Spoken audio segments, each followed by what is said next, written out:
서울대 정치외교학부 명예교수이시자 외교통상부 장관을 역임하신 윤영관 전 장관님 무대 위로 모셔보겠습니다. 박수 부탁드립니다.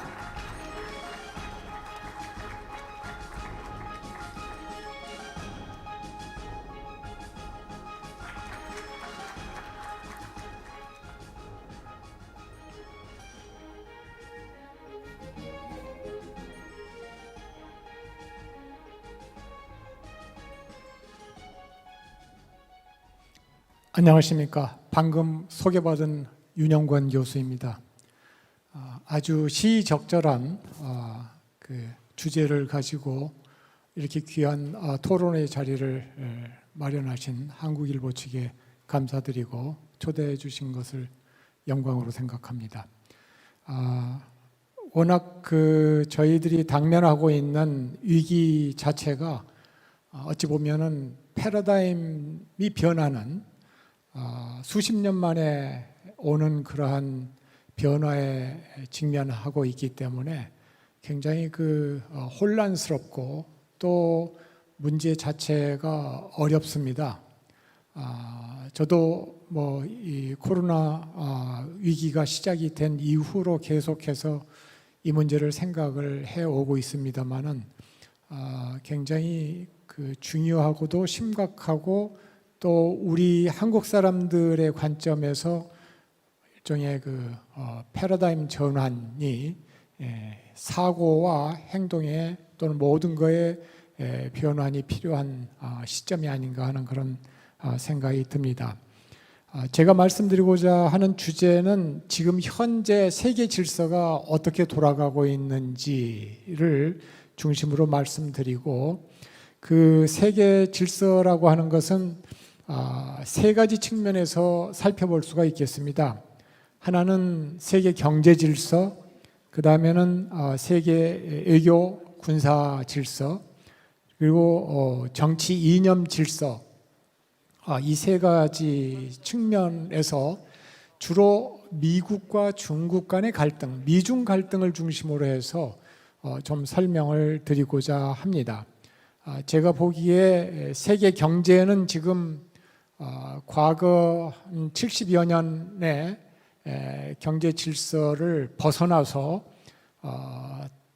정반대의 방향으로 디커플링이라고 하는, 그리고 블록 경제로 나아가는 그런 시점에 있다, 이렇게 생각이 되고, 또 외교 군사 질서도 신냉전에 가까운 방향으로 지금 미국과 중국이 나아가고 있다라고 말씀을 드릴 수가 있겠습니다. 신냉전으로 나아가는 데 있어서 중요한 원인 중에 하나가 이 이념 질서입니다. 미국을 중심으로 하는 서방 세계의 민주주의 발전 모델과 중국이 주창하는 권위주의 모델 간의 충돌이 갈수록 심해지고 있습니다. 그래서 이 세 가지 측면을 설명을 드리고, 그렇게 해서 여러분들께서 미중 경쟁과 이 세계 질서의 변화에 대해서 좀 더 입체적인 그림을 가지실 수 있도록 도움을 드리고자 합니다. 이어서 한국이 그런 상황에서 어떻게 대응을 해야 될 것인가 하는 제 소견을 좀 말씀드리고자 합니다. 먼저 세계 경제 질서입니다. 세계 경제 질서를 세계 경제 질서의 성격 변화를 설명하는 데 있어서는 이 시장과 국가라고 하는 것 간의 관계, 이거를 좀 생각해 볼 필요가 있습니다. 시장이라고 하는 것은 뭐냐면은 이 경제 영역에서 인간들의 행동을 조직하는 원리다, 이렇게 말씀을 드릴 수가 있습니다. 근데 이 시장이라고 하는 거는 확장적인 성격이 있습니다. 무슨 말씀이냐면은 이 분업을 통해 가지고 후생을 증진시키고 효율성을 증진시키는 그러한 욕구가 지리적으로 이렇게 확장되어 나가는 그런 성격을 가지고 있습니다. 그런데 이 국가라고 하는 거는 정치 영역에서 이 인간들의 행동을 조직하는 일종의 원리라고 말씀드릴 수가 있겠는데, 국가는 반대로 통제하는 성격이 있습니다. 배타적인 영토 안에 존재하는 사람과 물건에 대해서 통제를 하고 주권이라고 하는 것을 행사하려고 하는 그런 경향이 있어가지고 이 두 메커니즘 간에는 상호 항상 긴장 관계가 조성이 됩니다. 그래서 이 시장과 국가라고 하는 것을 어떤 방식으로 설정을 할 것인가에 따라서 예를 들어서 1차 대전 이전까지는 자유방임주의다 해가지고 시장의 역할을 강조를 하고, 또 1차 대전 이후에 공황이 오고 그런 상황에서는 국가가 좀 더 적극적으로 개입을 해서 경제를 살려내야 된다라고 하는 케인지아니즘이 시작이 되고, 그러다가 그 케인지아니즘이 1970년대에 한계에 도달하게 되니까 1980년대부터는 다시 시장의 역할을 강조하고 규제 완화를 강조하고 하는 신자유주의가 시작이 됩니다. 제가 이해하는 바로는 현재의 코로나 위기, 그리고 코로나 위기로 인한 경제 위기는 이 신자유주의의 자유주의의 종언을 구하는 그런 대전환기에 직면해 있는 의미가 있다라고 말씀을 드리고 싶습니다. 시장의 역할을 극대화시키면은 전 세계가 하나의 시장으로 통합이 됩니다. 그런 상황에서는 후생과 그 효율이 극대화됩니다. 그런데 그거는 머릿속에만 있지 실제로는 존재하지 않죠. 국가의 역할을 최대한 극대화하면 완전히 고립경제, 아우타키가 됩니다. 그런 상황에서는 경제적인 후생은 극소화되고 대신 국가의 어떤 자율성을 최대한으로 구가할 수 있게 됩니다. 그러나 현실은 항상 적절한 타협의 이제 그 산물로 이제 등장을 하게 되는데, 지금의 상황이라고 하는 것은 1980년대의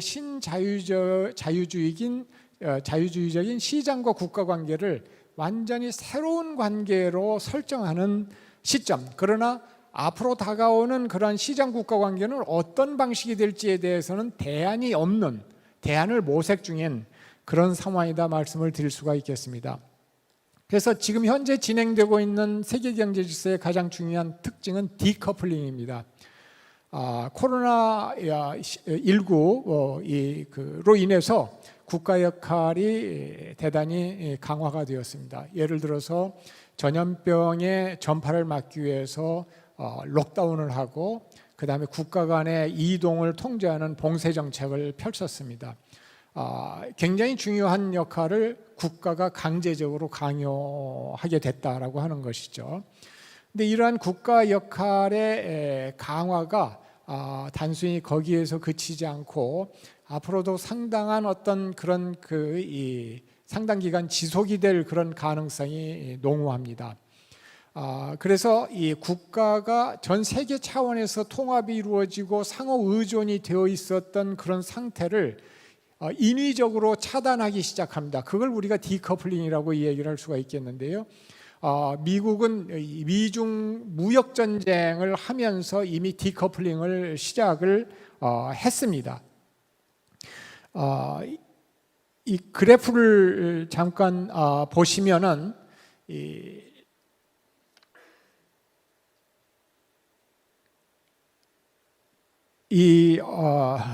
맨 밑에 녹색 이 푸른색은 미국의 중국에 대한 이 해외 직접 투자인데 2018년에 피크가 됐다가 급격하게 떨어집니다. 그 위에 보라색 이거는 미국의 중국에 대한 수출인데 이것도 급작스럽게 2018년을 기점으로 해서 떨어집니다. 그 다음에 중국의 미국에 대한 수출도 마찬가지 추세를 보입니다. 이거는 뭐냐면은 이 코로나 바이러스 이전에도 이미 미국이 디커플링의 과정을 시작을 했다라고 하는 건데, 그 이유는 뭐냐면 기본적으로 미국이 생각하는 중국의 불공정 경제 관행이 바뀔 희망이 없다고 판단을 했기 때문입니다. 예를 들자면은 미국 기업이 중국에 투자를 하는데 강제적으로 기술 이전을 강요를 한다든지, 지적재산권을 갖다가 무시한다든지, 또 이 불법적인 어떤 그런 보조금을 지급한다든지 이런 모든 그 불공정 관행이 바뀔 희망이 없기 때문에 우리도 할 만큼 했다. 이제부터는 좀 당신네들도 뜨거운 맛을 좀 봐라라는 식으로 해서 이 디커플링을 시작을 하고 있다라고 하는 것입니다.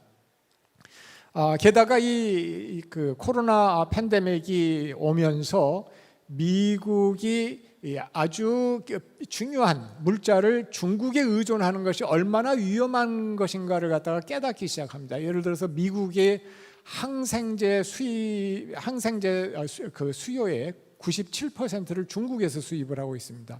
어느 시점에 중국이 그걸 끊어버리면 어떻게 할 것인가 하는 두려움이 미국 사람들 마음속에 생겨나기 시작을 한 겁니다. 특히 이런 디커플링은 하이테크 분야에서 아주 강하게 지금 진행이 되고 있는데, 예를 들자면 화웨이 같은 그런 그 사례가 될 수가 있겠습니다. 화웨이와 이 기업 그 교류를 끊으라고 하는 미국의 압박이 도처에서 지금 행해지고 있습니다. 그러면서 동시에 최근에 여러분들 보셨겠습니다마는 경제 번영 네트워크라고 하는 미국과 가까운 나라들 간의 일종의 경제적인 네트워크를 만들겠다라고 하는 계획을 추진하고 있다라는 보도가 나왔습니다.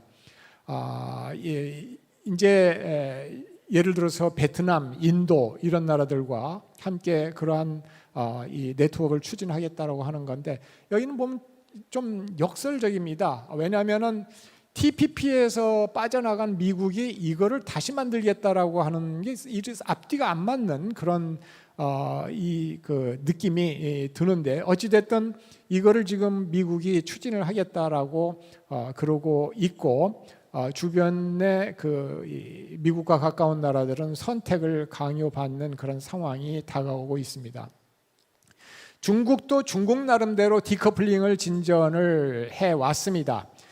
예를 들어서 1대1로라고 하는 것은 중국을 중심으로 해가지고 유라시아 대륙을 통합을 해서 중국의 경제적인 영향권을 갖다가 확대하겠다라고 하는 것이죠. 일종의 중국 경제 영향권을 만들고, 이 경제라고 하는 것은 항상 정치적인 영향력의 수단이 되기 때문에 또 정치적 확대의 어떤 그 정치력 확대의 수단으로 활용을 하고 있는 것입니다. 중국 제조 2025, 예를 들어서 아주 핵심적인 선진 그 산업 분야들을 중국 내부에서 독자적으로 이 개발을 하겠다라고 하는 그런 시도인데, 이것도 어찌 보면은 디커플링의 시도다라고 말씀을 드릴 수가 있습니다. 이제 이 상황에서 중국의 속내가 무엇이냐라고 하는 것을 이제 파악을 하는 것이 중요한데, 적지 않은 전문가들은 뭐라고 얘기를 하냐면, 이렇게 미중 간의 충돌이 진행이 되고 있지만 결국은 중국이 어떤 화해 제스처를 취하고 이 미국과의 경제 교류 관계를 풀려고 하지 않을까 하는 그런 기대를 하고 있습니다. 그건 왜냐하면 중국 사람들 스스로도 앞으로도 더욱 더 많은 선진 기술들을 미국이나 이런 나라들의 대기업, 앞서가는 기업들과의 교류를 통해서 받아들여야 될 필요를 느끼고 있기 때문이다라고 이야기를 하고 있습니다. 이러한 디커플링 상황이 진행이 되면서 호주나 유럽 국가들도 진지하게 이 문제를 고려를 하고 일부는 이러한 방향으로 이 길을 트는 것 같은 징후를 보여주고 있습니다. 결국은 이제 디커플링이 되다 보면 세계 경제가 블록 경제로 변화하는 거 아니냐라고 하는 이야기가 나오는데, 이거는 굉장히 의미심장한 변화가 됩니다. 왜냐하면 이 디커플링이라고 하는 거는 2차 세계대전 이후의 국제정치 경제 질서를 완전히 뒤집는 거가 됩니다.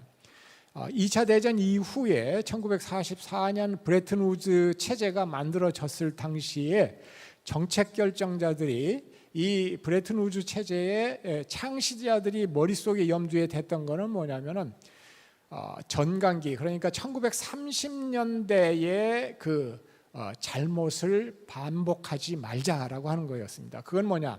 1930년대는 완전히 블록 경제의 그 세계 경제 체제에서 서로가 서로들을 갖다가 궁핍화시키는 베거 다이 네이버라고 하는 그런 궁핍화 전략으로 나갔습니다. 근데 그 결과는 완전히 그 경제적인 재앙, 거기에서 끝나지 않고 정치적인 재앙으로 연결돼서 2차 대전 발발로까지 연결이 됩니다.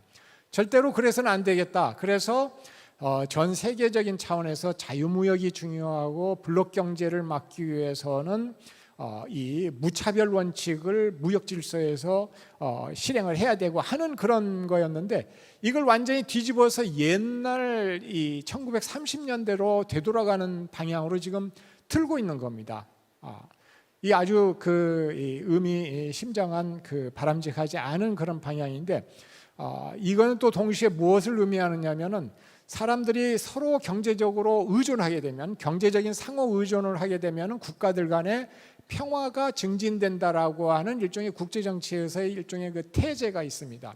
그걸 완전히 무시하는, 그러니까 어찌 보면 평화로 가는 그 이 길목에서 되돌아서는 그러한 이 지금 행동들을, 정책들을 취하고 있다라고 하는 것이죠.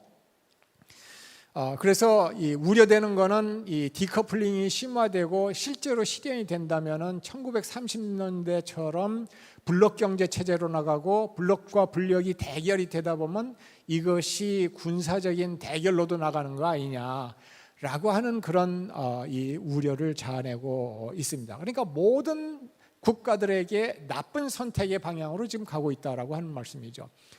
바이든이 당선되면 어떻게 될 것이냐? 바이든이 당선이 돼도 기본적으로 반중 정책의 그 기조는 유지가 될 겁니다. 지금 미국 내의 반중 정서는 완전히 초당적입니다. 초당적인 합의가 이루어져 있는 그런 상태이기 때문에 바이든도 어쩔 수 없는 그런 측면이 있습니다. 게다가 지금 코로나 위기로 인해 가지고 고실업에다가 성장률은 낮고, 그 다음에 공화당은 민주당이 원래부터 중국에 약하다라고 공격을 하고, 그 다음에 샌더스가 지금 바이든을 지지하기로 했는데 샌더스가 아주 강성 그 정책을 추진을 합니다. 그래서 이 사람은 트럼프가 맺은 미중 무역 협정도 다 파기하고 다시 협상해라. 제조업을 전부 다 미국으로 갖고 들여와야 된다라는 식으로까지 얘기하고 있는 사람입니다. 그렇기 때문에 이 그 디커플링이나 반중 정책 기조가 유지될 가능성이 높다라고 하는 것이죠. 이제 두 번째로 미중 간의 안보 외교 갈등의 측면을 좀 말씀을 드리고자 합니다. 이 첫 번째 말씀드리고자 하는 것은 미국의 영향력 후퇴다라고 말씀을 드릴 수가 있겠는데, 아까 말씀드린 1980년대 신자유주의라고 하는 것은 시장의 합리성을 강조를 하고 규제를 풀고 그러면서 세계화를 강조를 하고, 그러다 보니까 그 과정에서 낙오된 실업자들, 고통받는 사람들이 숱하게 생겨납니다. 근데 민주주의가 효율적이려고 하면은 그런 사람들을 재훈련시키고 튼튼한 사회 안전망을 제공을 하고, 그래서 취직을 다시 하게끔 만들고 하는 그 시스템이 제대로 작동을 해야 됩니다. 근데 그게 작동을 하지 않았습니다. 이게 제가 보기에는 미국이나 어떤 유럽 앞서가는 민주주의 정치 체제의 약점이었다. 바로 그러한 그 약점 때문에 그러한 그 낙오자들의 고통받는 사람들의 분노가 정치적으로 표출되기 시작하고, 이것을 정치 지도자들이 활용을 하고 하면서 포퓰리즘이 아주 강해지고 하는 현상들이 벌어지게 된 겁니다. 뭐 트럼프의 당선도 그런 측면이 있는 것이고, 당연히 그러한 상황에서 이 자유주의 국제 질서의 리더 역할을 포기를 하게 됩니다. 그동안 자유주의 질서를 유지하려고 세계 무대에서 열심히 했는데, 동맹이든 뭐 그 동맹이 아닌 다른 나라들 모두 혜택만 보고 자기들의 몫을 지불하지 않았다. 거기에서 손해 본 거는 미국뿐이다라는 식의 생각을 가지고 그러한 국제 질서의 리더십을 포기를 하고 미국 우선주의를 내걸기 시작을 한 겁니다.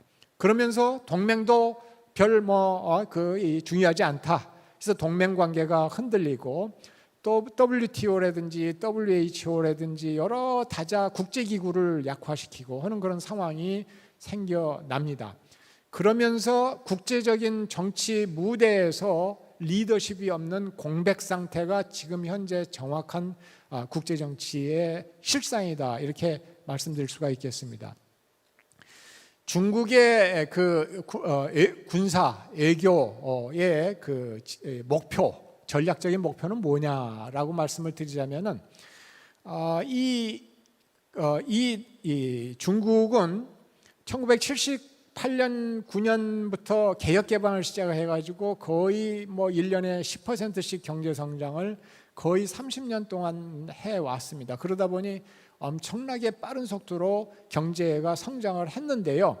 그러다 보니까 이제 경제적인 영향력에 그치지 않고 정치 군사적인 영향력도 가져야 되겠다라고 하는 생각을 갖게 됩니다. 근데 그 결정적인 분기점이 2008년 세계 경제 위기입니다. 다른 나라도 아닌 세계 최대 강국 자본주의의 중심인 미국의 뉴욕에서 세계 경제 위기가 발생을 해가지고 전 세계로 확산이 되는 것을 보고서 이제 미국의 시대도 한물 갔다라고 중국의 정치 지도자들은 판단을 한 것 같습니다. 그때 이후부터 아주 확실하게 공세 외교로 전환을 합니다.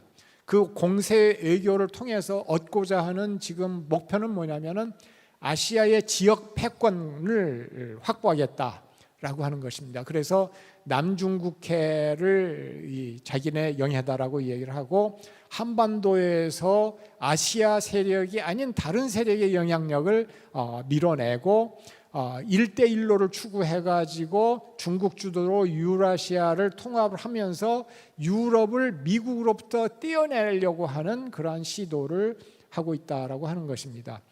게다가 코로나 위기가 발생을 하면서 미국 영향력에 공백이 생겼는데 국제적인 리더 역할을 제대로 하지 못하는 것을 보면서 그 공백을 채우려고 굉장히 국제적으로 적극적인 의료 외교라든지 지원 외교를 펼쳐나가고 있습니다. 미중 간에 이렇게 해서 신냉전의 가능성이 고조되고 있습니다.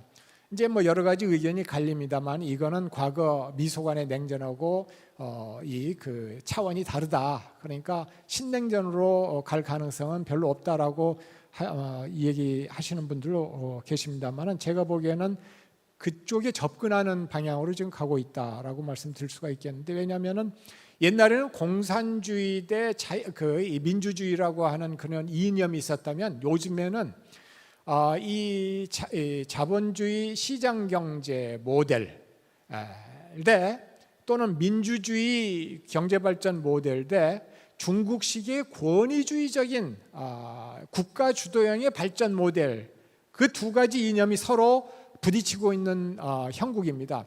근데 중국은 세계 도처에 우리 중국 모델을 따르라라고 하면서 선전하고 확산시키려고 하는 그런 이 노력을 많이 하고 있습니다. 그래서 이 중국은 그 리더십의 공백을 메꾸기 위해서 팽창을 하려고 하고 미국은 그걸 억제하려고 하는 이 부딪힘이 세계 도처에서 벌어지고 있습니다. 문제는 뭐냐면 전 세계가 앞으로 평화롭게 나아가려면은 이 그 상호 공생, 미국과 중국 간의 상호 공생하는 방식을 찾아내야 되는데 아직은 그걸 찾아내지 못했습니다. 그게 불안한 것이죠. 옛날에 미소 간에는 냉전이 있었지만은 그 미국과 소련 간에는 일종의 어떤 그 행동의 패턴이나 질서나 규범이나 이런 게 있어가지고 서로가 이렇게 적당하게 어떤 범위를 지키고 그 안에서 행동을 했기 때문에 냉전이 열전으로 발전하지 않았습니다. 근데 지금은 그러한 일종의 하나의 공생 방식을 찾지를 못했다.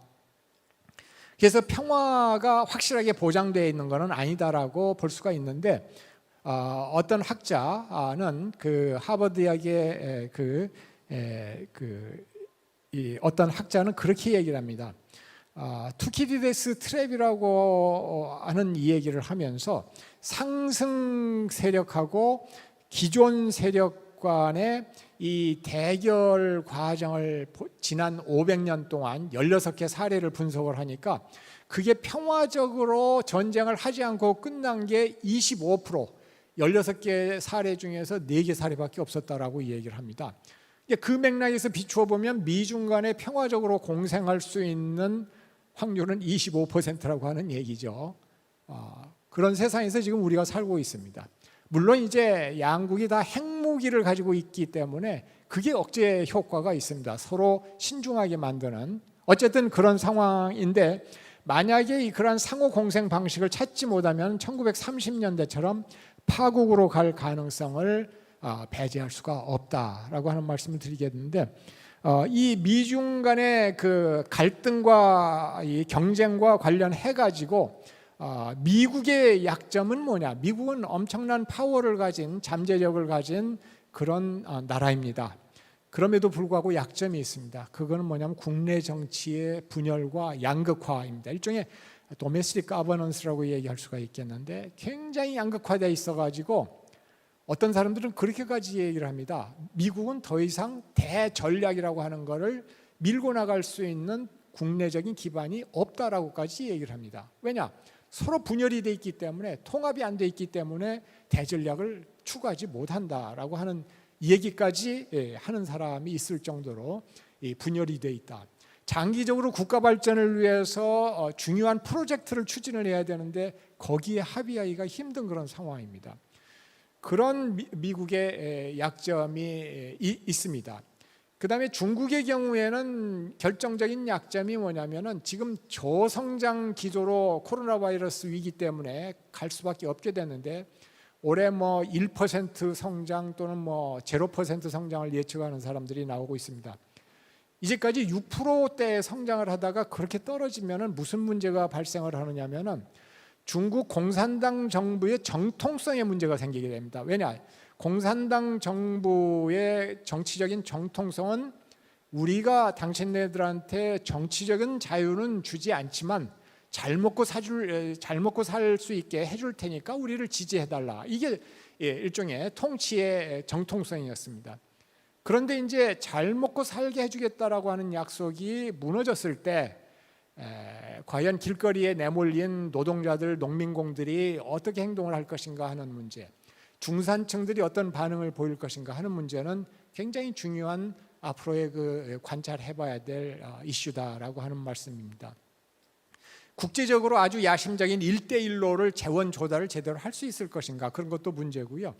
그 다음에 이 권위주의 모델을 추구하고 있기 때문에 소프트 파워 면에서 전 세계 국가들한테 어필하는 데는 한계가 있습니다.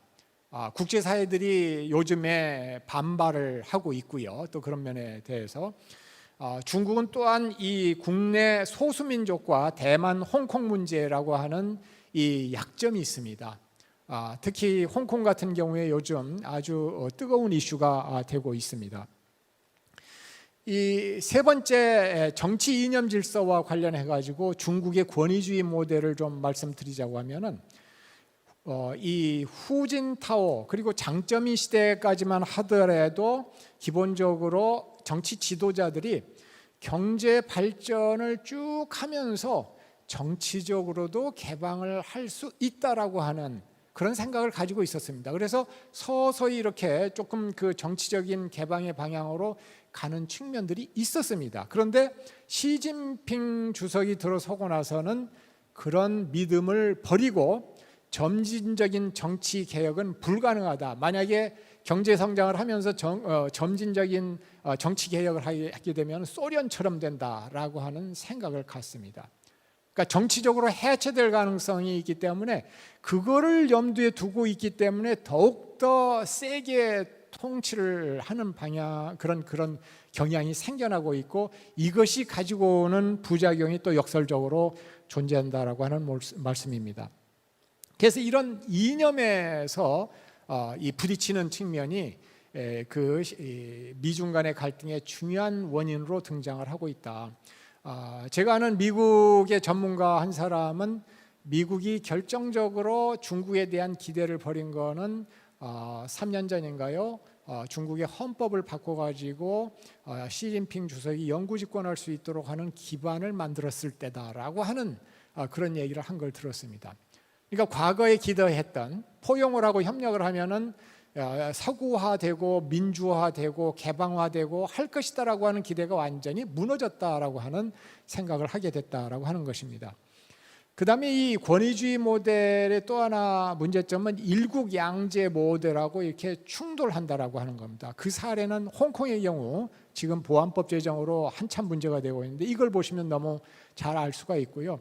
제가 보기에 아마도 가장 결정적인 그 문제는 뭐냐면은 중국이 정말 미국을 앞서 나가는 선진 경제 국가가 되려면은 국가와 시장 간의 관계, 국가와 개인 간의 관계가 질적으로 변화를 해야 된다고 봅니다. 일종의 포용적인 국가여야 되지 억압적인 국가가 돼서는 개인의 창발성이나 이노베이션이나 이런 것들의 한계에 부딪힐 수밖에 없다라고 하는 말씀입니다. 그런 점을 지적을 할 수가 있겠고요.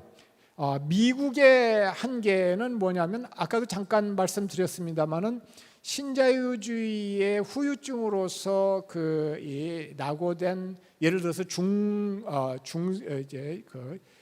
중부 미국의 러스트벨트의 노동자들 이런 사람들을 품어안지를 못한 거, 그래서 엄청나게 이 분열이 된 거. 그러니까 그런 부분을 근본적으로 개혁을 해야 되는데 개혁을 추구하기 위한 국내 정치적인 합의 기반이 아주 취약하다는 거, 이게 지금 가장 중요한 약점이고 바로 그러한 약점 때문에 미국이 더 이상 자유주의 국제 질서로 되돌아가자라고 설령 바이든이 당선이 된다고 하더라도 호소하기가 대단히 힘든 상황이다라고 하는 말씀을 드릴 수가 있겠습니다. 마지막으로 그럼 이러한 상황 속에서 우리가 어떻게 대응을 해야 될 것이냐라고 하는 건데, 경제와 관련해 가지고는 아까도 말씀드린 것처럼 완전히 패러다임이 바뀌고 있습니다. 우리는 1960년대 이후의 경제 발전 과정에서 세계화, 자유무역의 혜택을 가장 적극적으로 효율적으로 활용을 해가지고 여기까지 왔습니다. 그런데 그 기본 전제가 완전히 이제 더 이상 존재하지 못하게 되는 상황이 와버렸다라고 하는 겁니다. 정반대의 방향으로 가고 있다라고 하는 겁니다. 바로 그렇기 때문에 세계화를 전제로 하는 과거의 경제 전략을 수정할 필요가 있다라고 하는 것이죠. 수출 주도 성장의 한계에 지금 봉착해 있다라고 하는 것입니다. 그래서 내수를 강화를 해야 되고 리쇼어링 이 부분에 대해서도 적극적으로 나가야 된다라고 생각을 합니다. 특히 어느 특정 국가에 대한 과도한 경제적인 의존은 결코 바람직하지 않습니다. 조용히 리쇼어링을 해 나가야 될 때라고 생각을 합니다. 일본의 경우에는 리쇼어링을 해서 국내로 돌아오는 대기업들에게는 절반의 이전 비용을, 그다음에 중소기업들한테는 3분의 2의 이전 비용을 갖다가 지급을 하는 식의 아주 적극적인 정책으로 나가고 있습니다. 그다음에 이런 상황일수록 경제 체제가 굉장히 유연하고 효율적이어야 됩니다. 경직돼서는 절대로 안 됩니다. 그래서 노동 개혁이 필요하고 이 기업의 어떤 이 체질 개선이 필요하고, 그래야만 리쇼어링을 유도를 할 수가 있습니다. 바깥에 나갔던 대기업들이 국내에 돌아와서 일자리 창출을 하게 만들 수 있다라고 하는 것이죠. 그러면서 동시에 세계가 부러워하고 한국만 가지고 있는 아주 탁월한 그 산업 분야 여러 개를 확보하는 그러한 노력을 동시에 추진을 해야 된다라고 하는 것이고, 무엇보다도 중요한 것은 사회 안전망입니다. 그리고 고용보험과 같은 이런 것들을 확실하게 확립해 가지고 복지를 강화를 해야 됩니다. 젊은이들이 모두 고시를 치르겠다고 몰리는 이유는 직업의 안정성이 보장이 되지 않기 때문에 그렇습니다. 안정된 직업이 뭐냐? 공무원밖에 없다. 그래서 그쪽으로 엄청난 두뇌들이 몰려가고 있는 것이죠. 어떤 사람은 그렇게까지 얘기하더라고요. 한국 사람들은 길거리에 가서 서로 마주쳐도 미소를 짓지 않는다. 왜 그러는 줄 아냐? 고용보험이 안 돼 있기 때문이다. 이런 얘기를 합니다. 일단 잘리면 자기의 그 삶은 끝난다. 그렇게 급박한 상황에서 사는 사람이 무슨 여유가 있겠느냐라고 하는 얘기를 하는 걸 들었습니다. 또 이러한 외부적으로 어려운 충격이 오고 힘들수록 노사정 협력체가 확실하게 만들어져서 사회 통합이 강화돼야 된다라고 하는 말씀을 드리겠고, 외교 군사적으로 우리의 전략이 어떻게 나가야 될 건가? 미국과 중국 사이에서 참 힘듭니다. 제가 보기에 이렇게 힘든 상황에 직면한 적이 별로 없었습니다. 근데 어떤 전략적 선택을 할 때 가장 중요한 것 중에 하나는 타이밍입니다. 타이밍. 국제정치라고 하는 것은 항상 변화하고 살아있는 생물과 같기 때문에 어떤 타이밍에 어떤 선택을 하느냐가 대단히 중요합니다. 지금 미중 간의 갈등이 저렇게 진행이 되고 있지만 아직은 우리가 미국과 중국 중에 어느 한쪽을 선택을 할 타이밍은 아니라고 판단이 됩니다. 그렇게 되는 경우에는 미중이 정말로 본격적으로 붙어서 싸움을 하기 전까지 그 기간 동안은 어느 한쪽으로부터 보복을 감수해야 됩니다. 그렇기 때문에 아주 신중해야 된다라고 하는 것이죠. 그러면서 이 전반적인 세계 경제의 패러다임이 바뀌었기 때문에 어느 특정 국가에 대한 경제적인 의존도는 다변화시킬 필요가 있다. 그러한 노력을 강화해 나가야 된다. 양측으로부터 압력이 증가해 올 겁니다. 그럴 경우에는 투명성과 합리성으로 원칙을 가지고서 대응을 해야 된다. 물론 그때그때 사안에 대응할 때 그러한 대응이 힘들 수가 있고 단기적으로 희생일 수가 있습니다. 그러나 장기적으로 봤을 때는 한번 그런 식으로 시작을 하면은 오히려 함부로 하지를 못합니다. 싱가포르 같은 나라가 대표적인 그런 사례라 말씀을 드릴 수가 있습니다. 가능하다면 미중 간의 갈등 관계에서 한반도 문제를 분리해내야 됩니다. 물론 이것이 굉장히 어려워지고 있습니다만은 한반도 문제가 미중 갈등의 와중에 이렇게 흔들리거나 휩쓸려 가는 것을 막기 위한 노력은 한국밖에 할 수가 없고 한국이 지속적으로 그런 노력을 해야 된다라고 하는 것이고, 북핵 문제를 풀 수 있는 남북 미중 간의 최대 공약수를 모색을 해야 됩니다. 예를 들자면 이런 겁니다. 북한의 비핵화를 추구하는 데 있어서 미국과 북한이 신뢰가 아주 최저점에 있는데 너희부터 먼저 모든 것을 포기해라 라고 요구하면 그 문제가 해결될 리가 없습니다. 점진적이고 현실주의적이고 실용주의적인 관점에서 핵 문제도 접근을 하는 것이 최대 공약수의 모색의 방법이라고 생각을 합니다. 마지막으로 대북 정책의 문제인데, 외부 세계가 이렇게 힘들고 험할수록 한반도 안에서 저희는 실속을 챙겨야 된다고 생각을 합니다. 남북 관계에서의 실속을 챙겨야 된다. 그게 뭐냐? 기본적으로